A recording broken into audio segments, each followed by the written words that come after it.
Hello and welcome back to Mass Effect. Let's continue with what we were doing, but first I want to expand my points. This is a bit of a difficult choice because I have now unlocked the next door discount for my charm. Also, I think the charm and intimidate points get unlocked as you get more Paragon and Renegade points. But I really want Advanced Warp. Also, Spectre Training increases health by 5%. That would be very nice. But again, I think Warp is going to be more useful. So I'm going to do an exception to my rule of getting Charm first, just to get this. Increases Warp's effects, radius, duration, and allows it to be used more often. Yes, very important for what we will be doing soon. Alright, so continuing the exploration.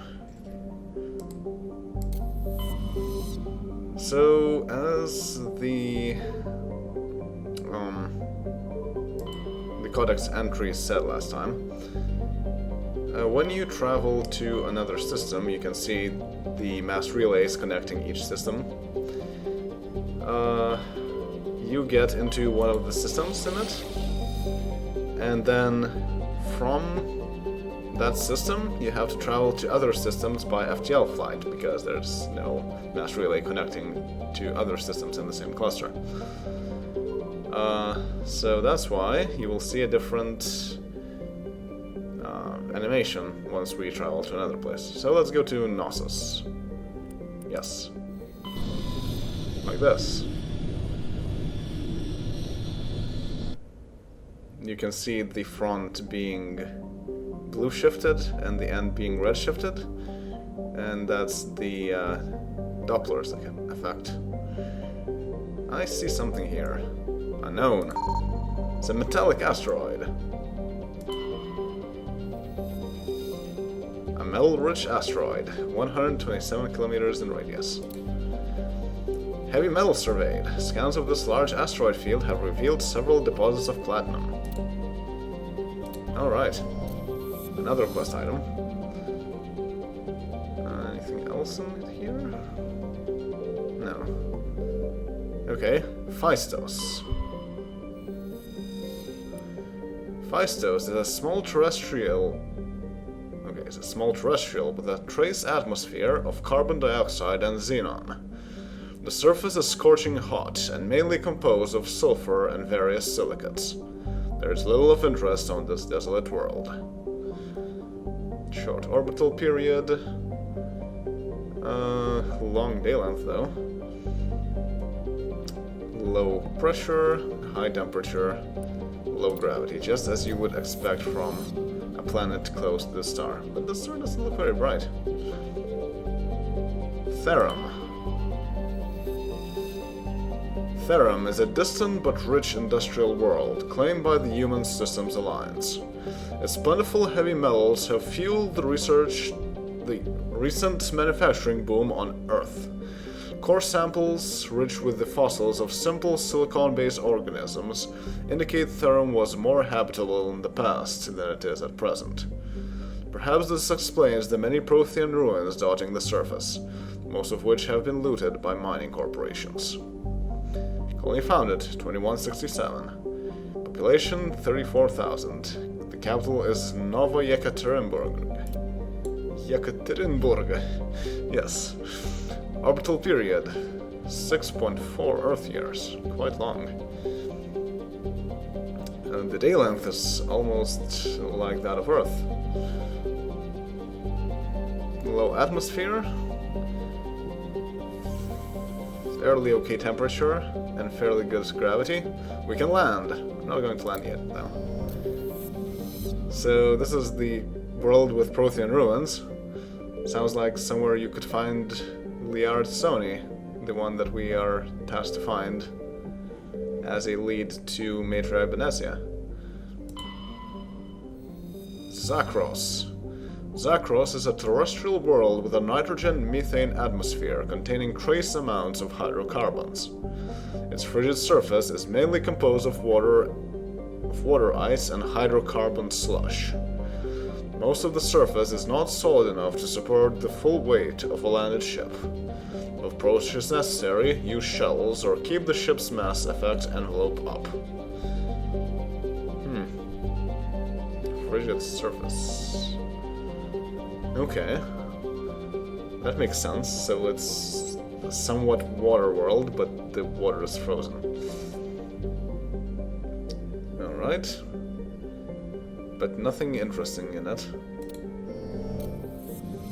So yes, just like the Atlantis, the Normandy can land on planets. But it's not as well suited for that. Armeni. Armeni is a terrestrial world with an unusually thin atmosphere of krypton and xenon. Its surface is composed of silica with deposits of carbonaceous materials. The initial flyby probe of Armeni detected multiple areas at the equator with oddly irregular surface protrusions. Closer investigation revealed these as millions of elaborate crypts a few meters below the surface, led by a long-extinct spacefaring species called the Zeof. Many human universities wish to perform archaeological excavations. Council law holds grave sites as sacrosanct, however, and the matter has been tied up in court for a decade. Zeof. Interesting. I don't think they ever come back. So they're not really relevant, but it's interesting to keep in mind. 151 Earth years, 57 Earth hours. Cold.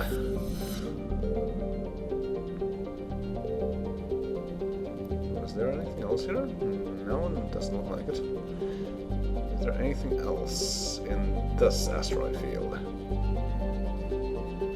Doesn't appear to be.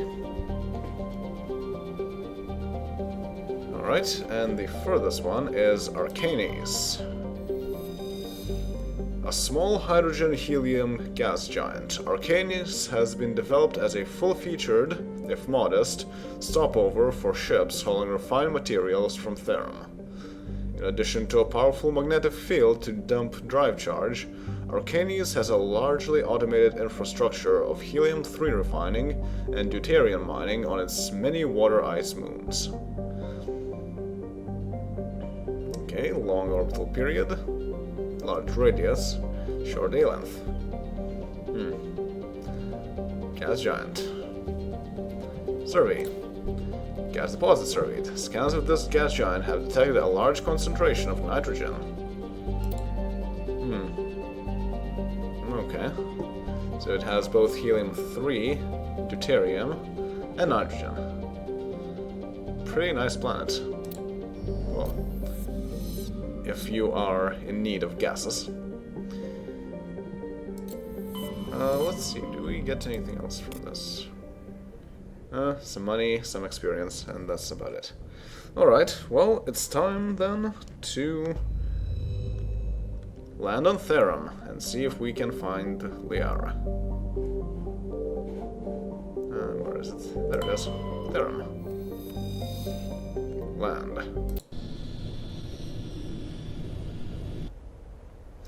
And we get to select the squad. Of course, Garrus is in. And the second person to go is a bit of a difficult choice. See, Rex has the survivability. He has a lot of hit points, he regenerates quickly, he has biotics. Ashley has the combat strength, so she deals a lot of damage.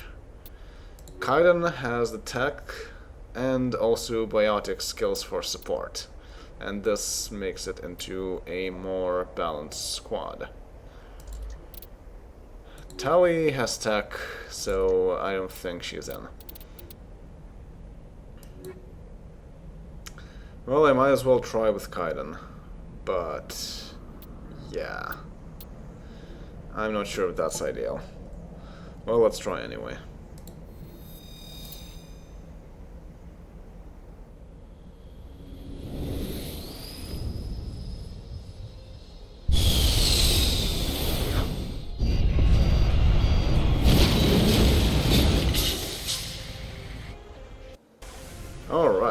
So this... Commander, I'm picking up some strange readings. Really strange, like off the damn charts. It looks like it's coming from an underground complex a few clicks away from the drop zone. So this is the Mako. It is our vehicle. It can fire. It also has an overheat meter, as you can see. And it can also fire shots. So essentially it is the same as the combat assault rifle from Return to Nepali. Because essentially you can fire from both cannons at the same time. Well, you do need to have a short break in between, but it's a very short one. Also, hey, there are entrances that you can enter? I suppose it is a colony. One thing that the Mako can do is jump! And down there you can see some bars which shows the shields of the Mako, and also different parts which glow red when they are damaged. And then you can repair it by using Omnigel. So that's one of the main uses for Omnigel. Now, I'm not really playing this game vanilla. I have made a few modifications to the configuration files, the ini ones, and I have changed a bit how the Mako takes damage. Normally, you can roll off a hill with the Mako and you will get like one part of all of those that you can see down there as damaged. I have made it so that even on rough terrain you will take damage if you're not careful. That makes it so that Omnigel is an actual thing that you need to use, and you need to be careful when riding your Mako.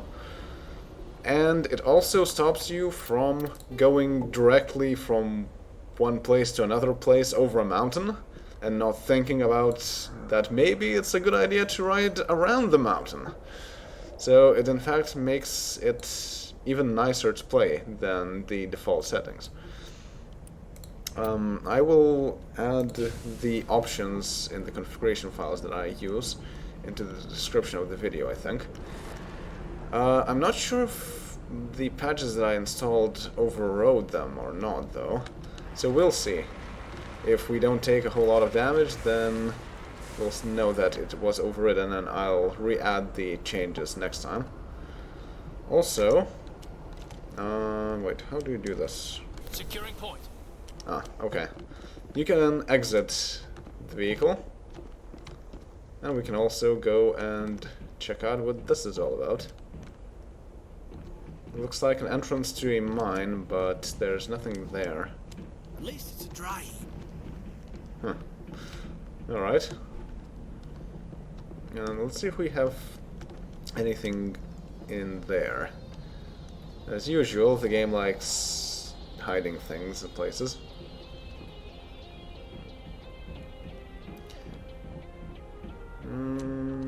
Doesn't seem like it. Hell of a place. Remember to stay hydrated. Alright. Yeah, the next part is here.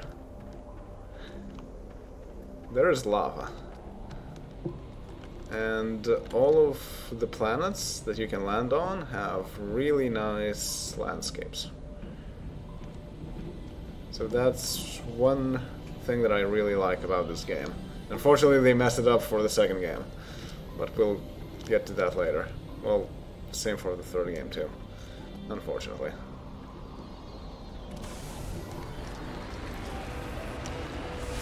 Alright, and let's see. I can do this. There are 4 zoom levels, so you can also use the vehicle as kind of a sniping thing. There's lava. You don't want to get into lava, obviously. And let's keep an eye out for things. Ooh.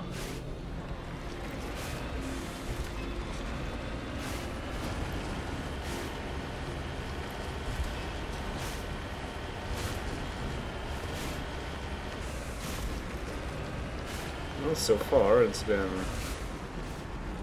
fairly good. This lava sure looks nice. No enemies so far. Good.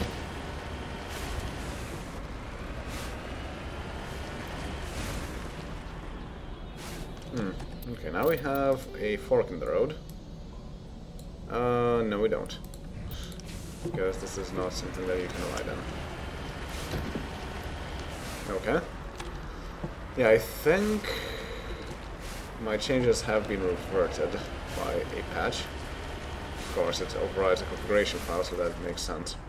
Because I think I was already driving a bit too roughly for me to not take any damage with my mod. But of course, in the stock game, you get to do whatever and not take any damage whatsoever. I don't think we can actually climb this mountain. So let's see. I think there's the ceiling.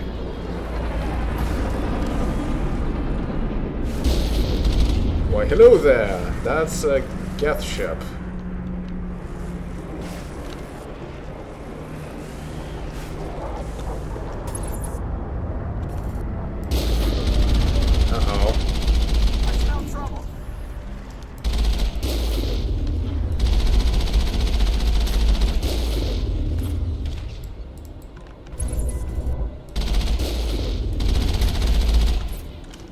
Those things are Geth armatures, I think. They are difficult to deal with. Also, in this game, if you exit the vehicle and you take down enemies outside of the vehicle, you get double the experience points. Which you can also abuse a bit by lowering the enemy's HP by using the Mako, and then exit the vehicle and finish the job on foot. Then you get double the experience, but I don't think I really want to do that. Yeah, definitely. This should really have already caused all damage, so I will reapply my changes next time and note the values that I used.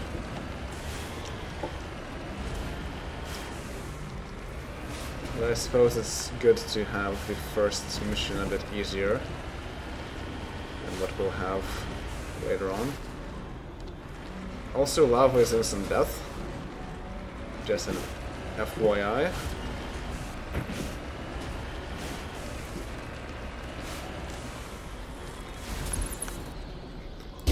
Uh-oh. Those are Geth turrets. You don't want to get hit by those things. Okay, we're fine. But I would like to have a nice place I could shoot them from. Ooh. I could do this perhaps. I don't think we can take that strong point head on. Yeah, I can see a lot of indicators on the map.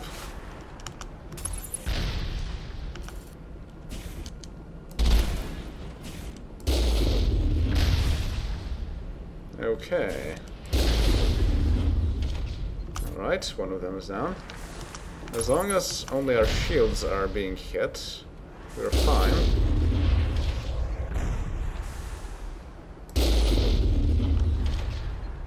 Okay. This is good.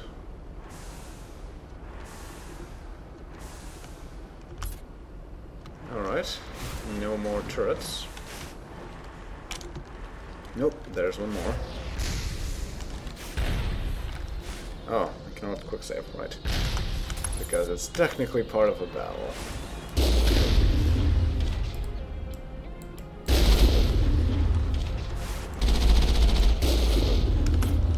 Whoa. Jumped over. The Mako certainly excelled at that. Ah, really? Still cannot save. Well, let's try it a bit closer and see what's going on.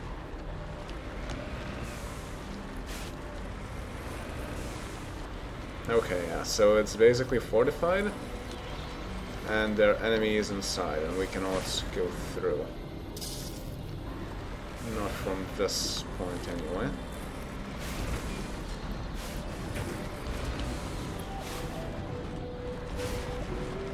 Yeah.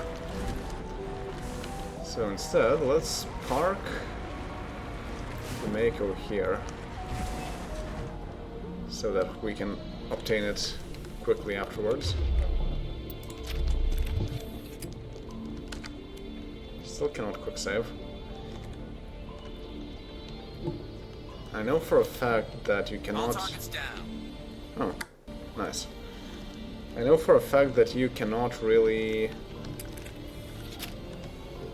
go through the passage here. Yeah, here. You cannot go through the passage with the Mako. Also, we got some extra equipment. Heatsink 2, first aid interface 2, shock absorbers 2, radioactive rounds 3. Wow, that's really nice. I have chemical rounds, which are nicer, in my opinion. Proof sighting 2, not bad. Heatsink 2, absorbs and dissipates the heat typically generated with firing a weapon. 12% heat absorption. Alright, you have chemical rounds 1. And Kaiden has radioactive rounds 1, so you get 3. And you have recoil damper 2. Oh yeah, I suppose.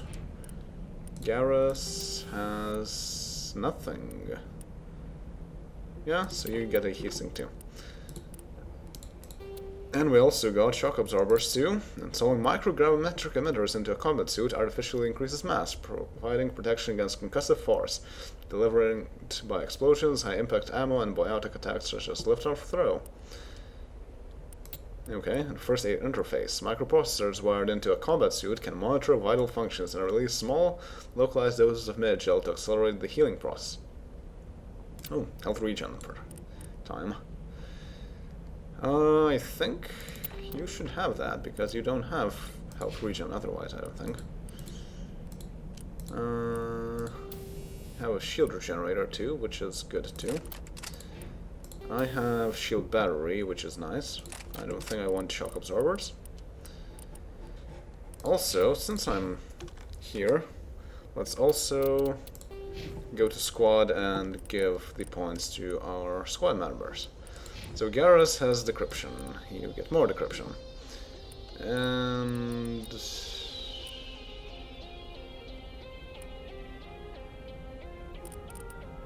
yeah, you get more assault rifles. Kaiden gets more electronics. And just more throw. Okay. Sounds good. Pretty sure there are Geth around, so let's make sure to be ready. Also, I think I want to use a pistol. Why do you have your overkill charging off? That's a bit strange. Okay. So far, no Geth.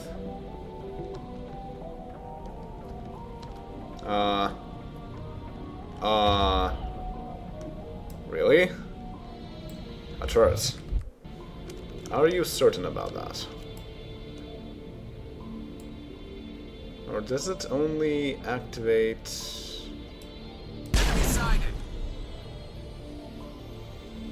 for the Mako? Whoa!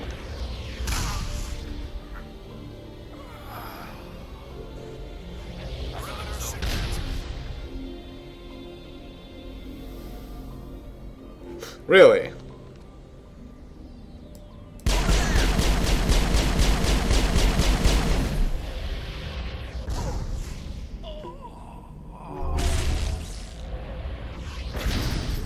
guys are terrible. Did you know that? How about you go somewhere else? So Garrus, move there.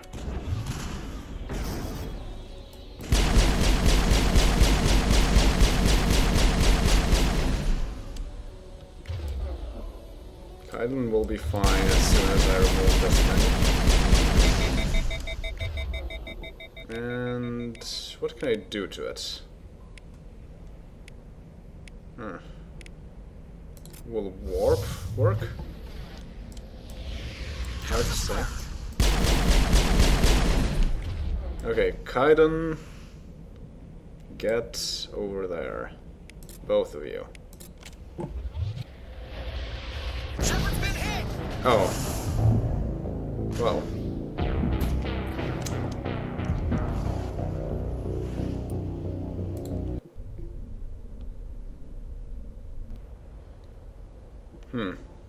I might need a better way to deal with that. In fact, what happens if I just try and go closer to it? Shepard's been hit! No, splash damage.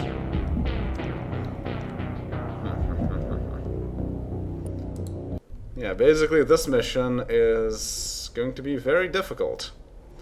Because we are pretty much under-leveled and we're not yet supposed to be here. But it's important that I take this mission early on. So first of all, can I... Actually, wait a minute. I can just do this. Strafing. Take a shotgun.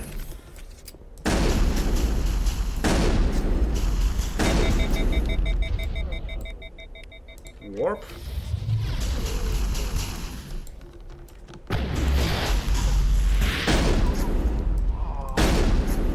Need to be far enough so that I could dodge. Alright, that worked. Get up. I thought that one had my name on it. Yeah. I thought Paladin was hot. It is? At least it's a dry heat. Remember to stay hydrated. Hell of a place. Alright, well that was something. Kaiden, you don't have health regen. That's a problem. I wish you did have health regen. And now we can have this as a sort of cover place. I could have used grenades, but I want to save the grenades for later. There will be plenty of opportunities to use them. Or rather, one opportunity to use them. But it's a good opportunity to use them. Oh, Geths. Okay, this is not a great place to deal with the Geth because there's no cover.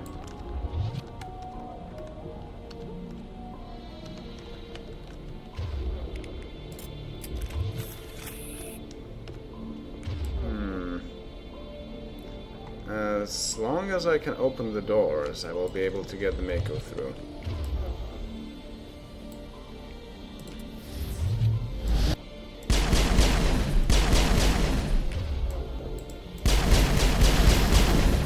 Whoa. Whoa.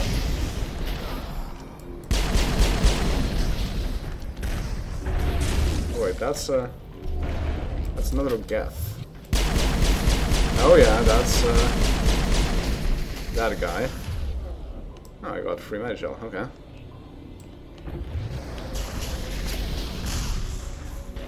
Please regen, thank you. Ah, it's a rocket trooper, that's just causing all the trouble. Why, hello there, Geth Destroyer. How's it going? Singularity, maybe? I need my shotgun.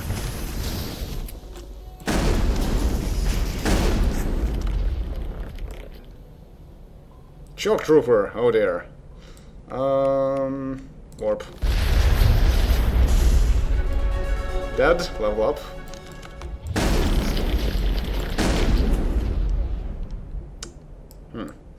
I need a barrier. Punch. Nice. I think we're good. Not yet. Now we can use this as a shield. Where... Oh. There's a single Geth Trooper out there somewhere. Let's switch back to pistol. Behind the crates, looks like.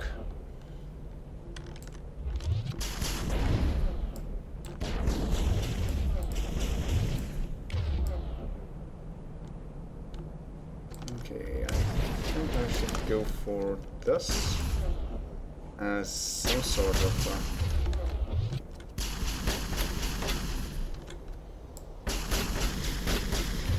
protection, at least.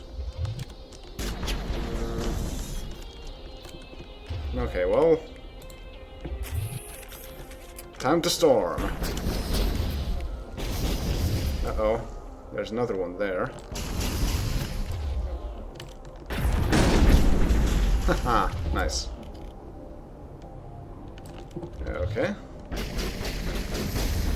Where's that last one? Ah, here we go. I'll take it down with the pistol. Oh, rude. There we go. Oh, come on. Stop hiding.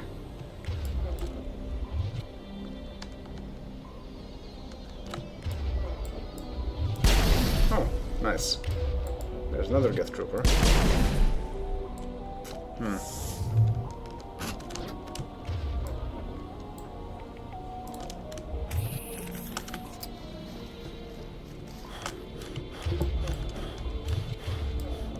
Where is it? No, that's just the same Geth Trooper, okay. Here you are.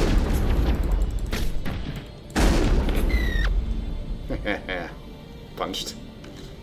And that should be all. Yes, it is. Alright, so that is good for now. Got a level up. Another one. And let's just go through the codex entries some more. So, planets and locations, because we are now on a new planet. Pharos is a habitable world in the Attican Beta Cluster. 2/3 of the habitable surface is covered with the ruins of a crumbling Prothean megatropolis. In the millennia since the Prothean extinction, the ruins have been repeatedly picked over by looters many times. Pharos was considered a poor prospect for colonization, as little open ground remains for agriculture. The only sizable freshwater sources are the poles, which are tapped by the decaying Prothean aqueduct systems. The dead cities, while in good condition considering their antiquity, are of uncertain stability. Ground level is congested by a dozen meters of fallen debris, and the air is fouled by dust. In 2178, the Human Exogeny Corporation announced its intention to place a permanent colony on Pharos to thoroughly explore the ruins. The pioneer settlement was placed on the upper levels of several intact skyscrapers, using the surviving Prothean aqueducts and rooftop hydroponic gardens to support the population. Alright. That's interesting, but that's not the planet we're on. Uncharted worlds. There are between 200 and 400 billion stars in the galaxy, and less than 1% of them have ever been visited or had their systems properly surveyed. Humanity's early expansion into the Attican Traverse was haphazard, a desperate race to claim habitable planets where populations can be economically settled. Ignored in the wake of this land grab were thousands of less hospitable worlds, each potentially rich with industrial resources. The wealth of entire solar systems lies untapped, waiting for corporate survey teams or independent pioneers to discover and exploit them. However, this is not an easy task. In addition to the environmental hazards, The fact that uncharted worlds are largely ignored makes them popular bases for criminals, revolutionaries, cults, and others who wish to remain unnoticed by galactic society. Yep. So we have plenty of planets that have never been discovered, and we can land on them and do stuff, see what they have. Usually ore that we can survey.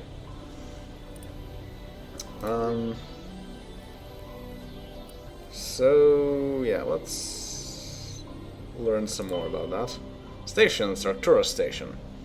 Arcturus Station is the gateway to Sol, a 5-kilometer diameter Stanford Torus-type space station at the trailing Lagrange point of the gas giant Themis. Construction on Arcturus Station began in 2151 and concluded in 2162. It was inaugurated in 2156 and has served as the military and political headquarters of the Systems Alliance from the First Contact War until the present. When humanity activated the Charon mass relay in 2149, it led to Arcturus, 36 light-years from Sol, Earth's sun. Arcturus is the third brightest star seen from Earth. It is an ancient red giant from the generation born before Sol. Its worlds are either gas giants or ice chunks. While some rocky debris exists, the metal content is 25% lower than normal. To build the Arcturus Station, metallic asteroids were towed through the mass relays to the construction site. Many of these asteroids remain near the station, their mined-out areas home to transient populations.